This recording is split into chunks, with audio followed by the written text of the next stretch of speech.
own independent testing of water done by our Pennsylvania Department of Environmental Protection. Those tests will begin within a day or two, and we'll be providing all of the readings to the public. We think it's really important to get those tests underway quickly so we can get a baseline reading and then continue to do those tests at regular intervals. So if we see anything concerning, we can notify the public on the Pennsylvania side of the border immediately.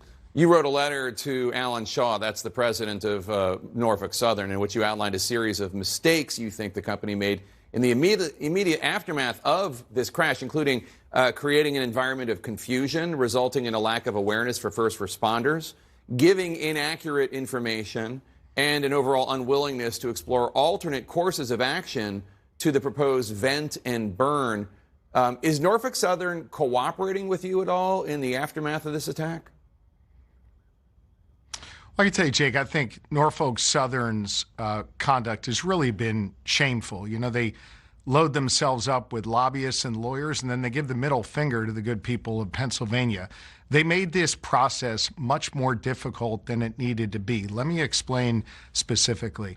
When you're dealing with an emergency situation, Jake, a snowstorm or train derailment, you name it, it's imperative that we create what's known as a unified command structure. This was complicated a bit because we were dealing with two states, but I must say that Governor DeWine and our partners in Ohio cooperated greatly, and we worked really well together.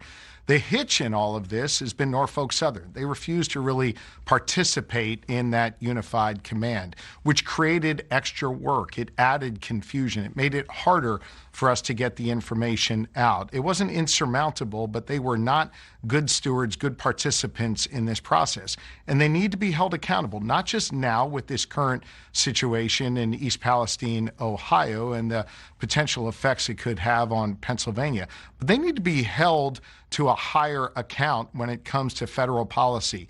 They work with such arrogance, such disregard for local communities and local residents. That needs to change, and I hope it does change as a result of this.